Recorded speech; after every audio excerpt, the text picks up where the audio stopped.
Good afternoon. Today I'm talking about INFJs. That's my personality type on the MBTI. And I've spoken to and about fellow INFJs in the past. But I want to start out here saying that I can only speak to me, and maybe other INFJs will agree or beg to disagree. And that's the beauty of life. Everyone is entitled, more than entitled, everyone deserves their own opinion about anything. And I've titled this INFJs and Chaos. Now, at first blush, chaos might be the antithesis of an environment that we have some control over. As the environment I'm sitting in now, my meditation / studio, like many others, multi-use, but it's my quiet time room. And I'm more than comfortable. I'm quite comfortable in this room, safe and sound. I close the windows, draw the curtains for lighting. But most of the time, there's plenty of natural light, which I prefer to this to my right and that to my candlelight, daylight, candlelight, but didn't work for this application. So, like a quiet environment. So, what am I talking about? Chaos. Well, I'm all too familiar with chaos. And much of me sees the world around me as chaos. Now, when I chose to move 21 years ago to a couple months short of 22 years ago, chose to move to Taiwan from Hawaii. Although initially it wasn't a choice, it was intended to be a 4-day visit. But Taiwan embraced me in a way that even Hawaii had failed to. Made me welcome, and I knew from the very beginning that there was something here for me.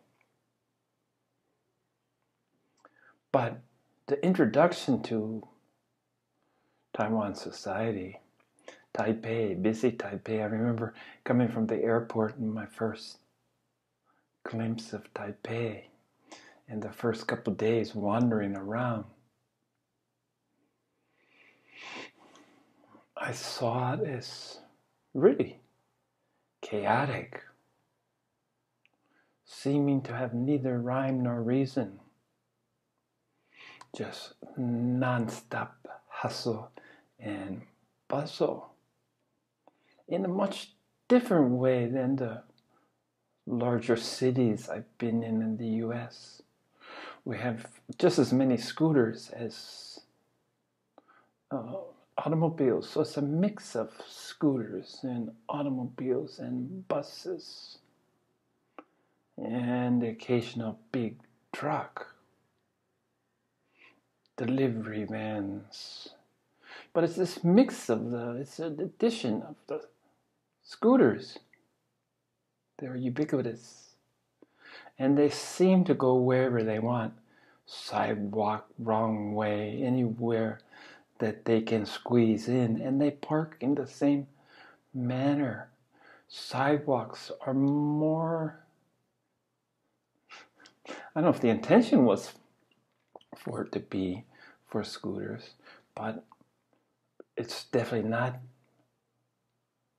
the most pedestrian-friendly place I've ever been. Now, admittedly, it's gotten much better over the years. But sidewalks, the scooters are driving all over the sidewalks and then parking at the sidewalks. And then the shopkeeper feels no hesitation to claim a common area and put his business out on the sidewalk, be it tables and benches for seatings or motorcycles for a repair shop or you name it. So much of the time you'd be forced to walk out in the traffic at your own risk to navigate the streets. But I like patterns and I like systems, and I work in a patterned, I'm thinking a patterned, systematic way. And I remember after being here for 4 days, and I decided enough people had come up to me and said, do you teach English? And that day they were looking for, just wasn't enough of us foreigners, native English speakers, to go around. And it may be considered to answer, yes, I do. So I went to look in the paper and I did the application thing. And read the ads. And I remember that first day, I made 4 appointments and I staggered them 2 hours apart. Well, it was the beginning of the spring, but it was quite warm. And I was dressed in a long sleeve dress shirt, slacks, and nice shoes. And I set out to find, I thought, every appointment every 2 hours, that seems realistic, seems doable. Well, this is my first time when it was dealing with the chaos, with intent and purpose to be somewhere or someplace. And I didn't get to the first 3 appointments. I never reached them. It was the 4th appointment, which I was on time for, but having missed the previous 3. And the 4th was a charm. And I remember talking to a young Canadian who was interviewing the teachers at that time. And he asked me, he says, how long have you been in Taiwan? And I said 4 days. And he said, how do you find Taipei? What's your take on this city? What's your take on this culture, having been here only 4 days? And I said, the words just flowed out as they do when everything is clicking, when they're meant to. Time and place for everything, right? But I said organized pandemonium. And pandemonium is another word for chaos. So he said to me, you're hired. Hired me on the spot. Usually you have to go through extensive series of interviews and some practice lessons of teaching, some demonstrations of your teaching. But he just hired me on the spot. He said, it's one thing to see the chaos, but it's quite another to see that it's organized. There's a method to the apparent madness.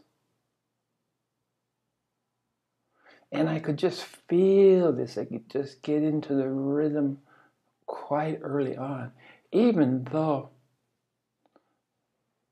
while being overwhelmed by the intensity, the noise. I'm a sensitive soul. Noise is not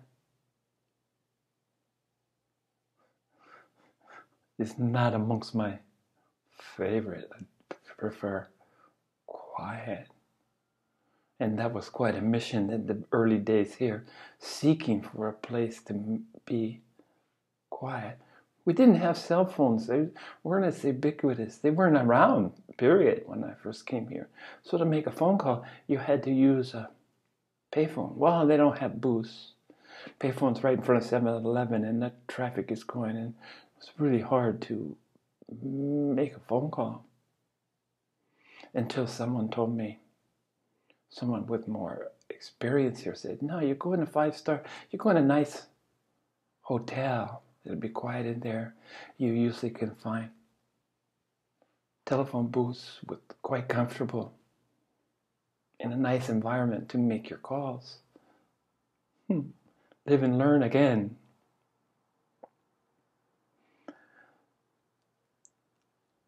So it's this chaos that was the antithesis of my preferred state of being. But this, we're talking about chaos on a mundane, superficial, daily level. The chaos of the universe.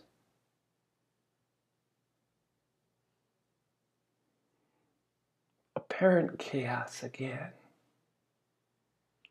with its own underlying sense of order, was a different matter for me.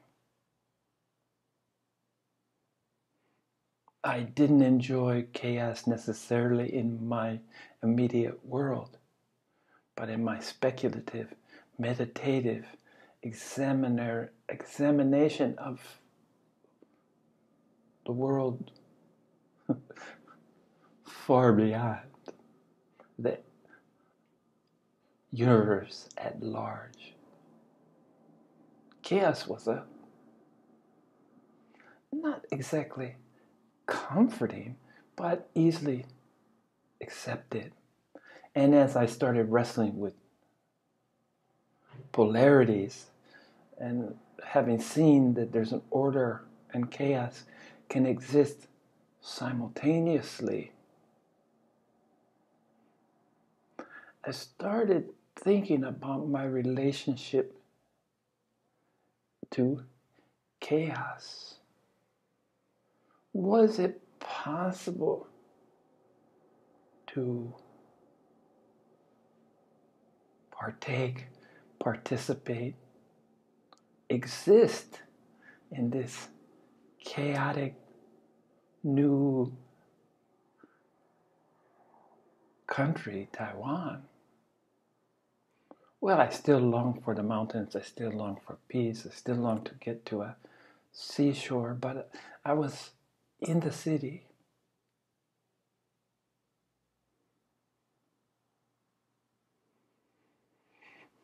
And had to deal with the chaos of city life.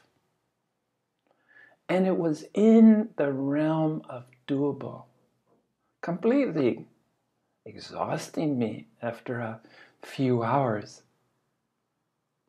Quickly, I created a quiet, safe space where I could regenerate, regather my resources, and go out again. But the chaos that I wanted to talk to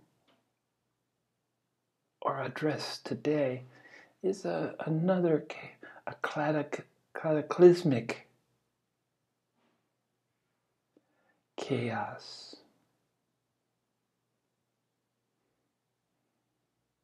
Armageddon.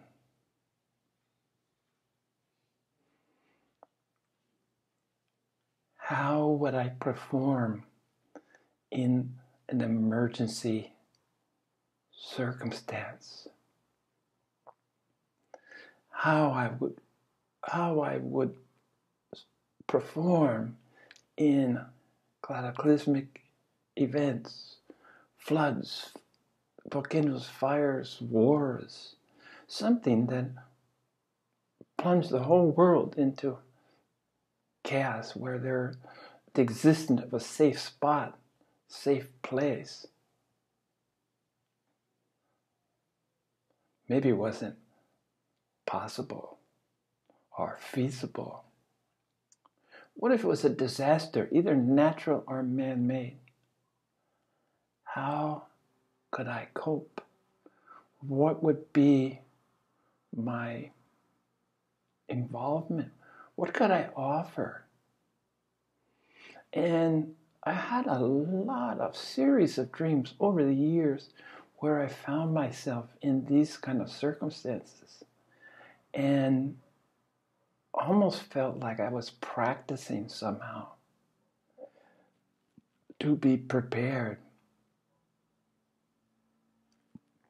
to help if I did find myself in such circumstances. And most of my life, looking at the condition of the world around me, I considered that this would more likely occur than not occur. So I took these drills as kind of a training, a preparation. And when I have had occasion to find myself in, although never on a grand scale, but I've been able to, on a smaller scale, been able to maintain my equilibrium, be able to think clearly, not to panic, not to be afraid, to become an example of peace, containment, and a sense of relief to those around me trapped in these conditions. As a slow-moving man, a quick-thinking man and a slow-moving man, I was able to move quickly in times of crisis with a surety that comes from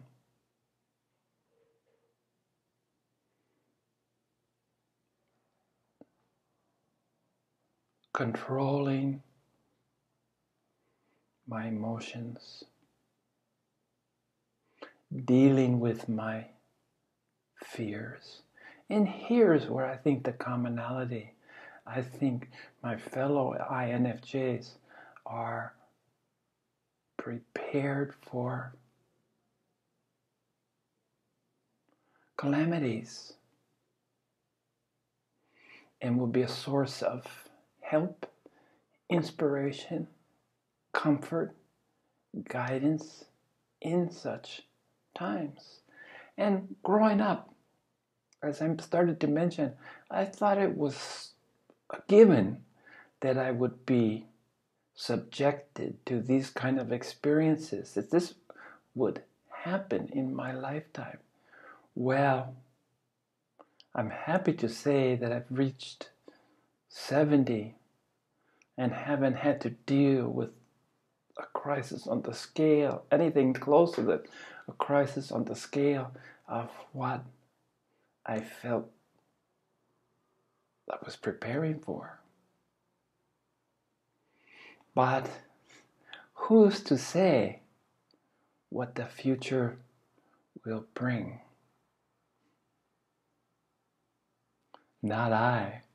That's certainly so. So I'm just wondering if other INFJs have thought along these lines and thought about how uniquely we're prepared to cope.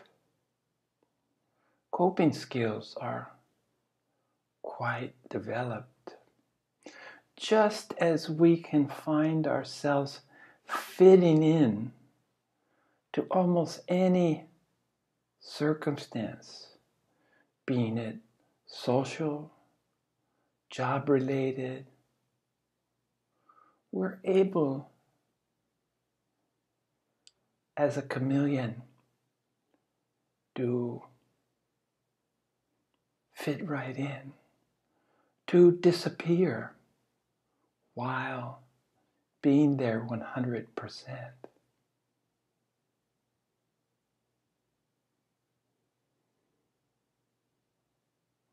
And I think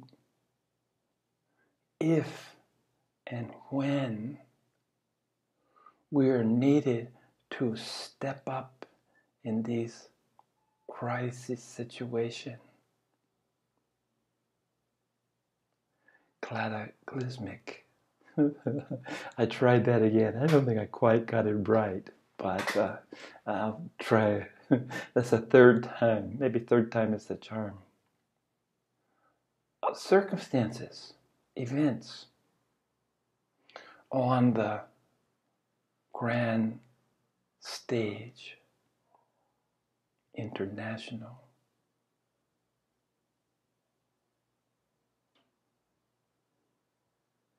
And it's kind of a toss-up. What will be the cause of such events? Will we as human beings? Very likely, as we have in the past, if the past is any indication. And it seems that it seems like natural disasters, typhoons, floods, hurricanes, earthquakes, I'm missing some, I'm sure, but you get my drift.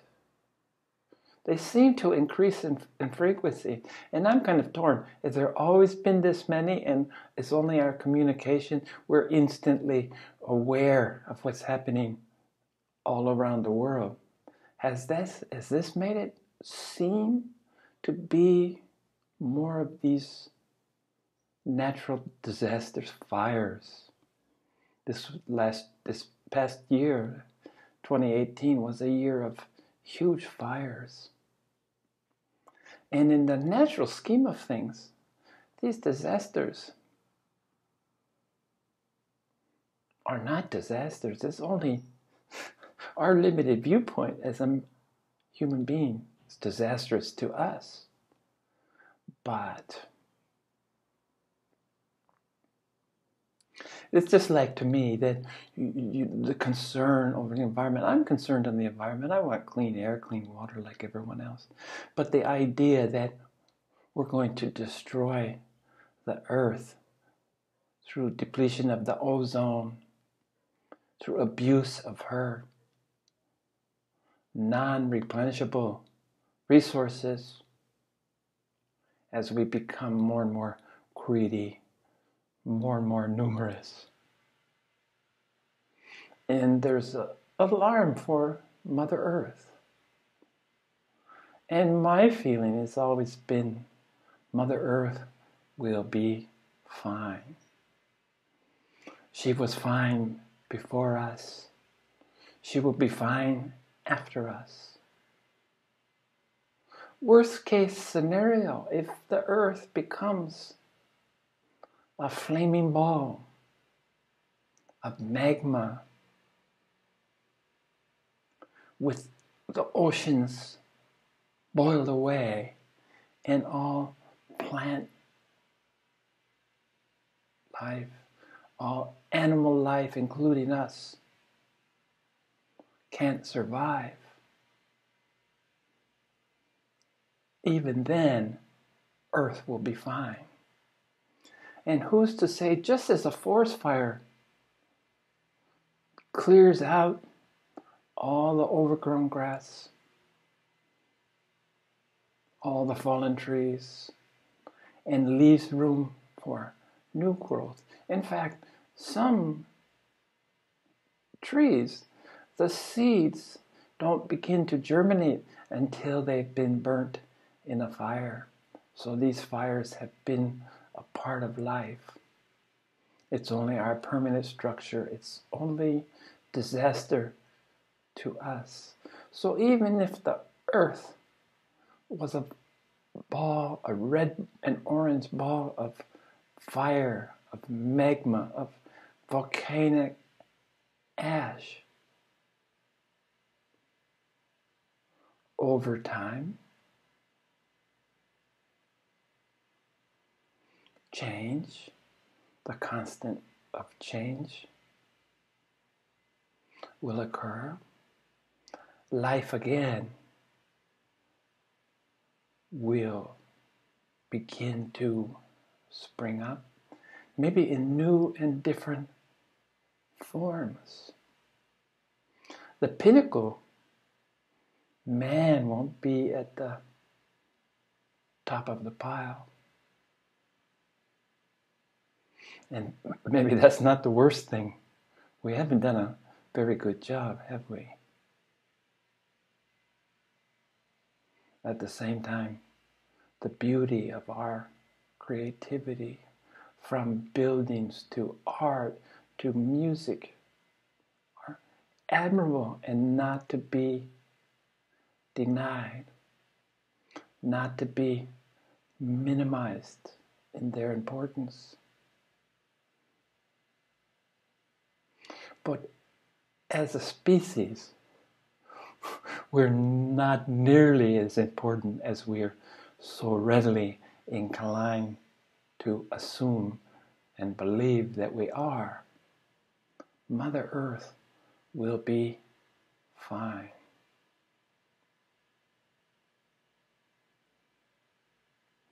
So what I'm talking about is the turmoil. When, because it's just a matter of when, it's not even an if. When events begin occurring that will affect us in apparently negative ways, as war certainly does. Have you been preparing? Are you prepared to help at this time? I think that INFJs, this will be their time. They will be the ones that help us through. And it's like life, it's always ironies. These mostly reclusive people who prefer to be alone, who get worn out from being in a group, for who being center stage, the center of attention is an anathema, the last thing that we want. But the irony, the paradox is that when such a time comes, I'll be ready, as I think most of my fellow INFJs would as well. So if you haven't had this idea that, or you haven't entertained these thoughts of how you would behave in a uncontrollable, in a chaotic condition, chaos completely beyond your control, if you ever had these dreams, if you haven't had these thoughts, I'd like to be so humble to suggest to you those INFJs that I'm talking to that find this video, that begin to prepare, begin to plan. After all, it's better to be safe than sorry. But I believe that this is the time when we'll be needed most. And the set of skills that we naturally possess, that we've honed and practiced, will be at the forefront, will be extremely useful and necessary. I know that in one way or another, I've spent my whole life preparing for the eventuality, while thanking my lucky stars that I never had to put any of this into practice.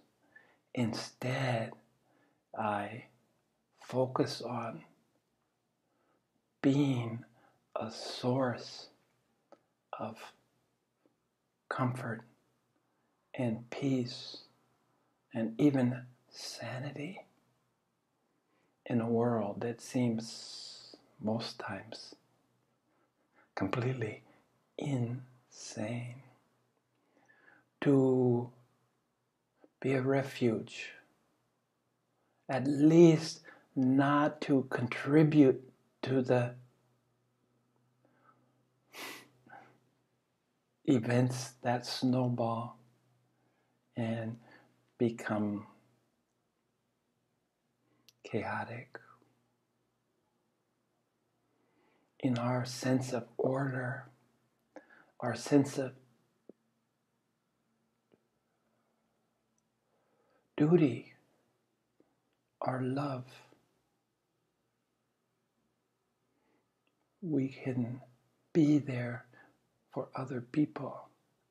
And it's only by being there for ourselves, cultivating the peace, the silence, the refuge that you need, that we need to be able to go out amongst the others and retain our own sanity and sense of self. So this practice of taking care of yourself, providing the conditions that you find optimal to use the talents that you were given, becomes the source of strength and help and potential that we might offer.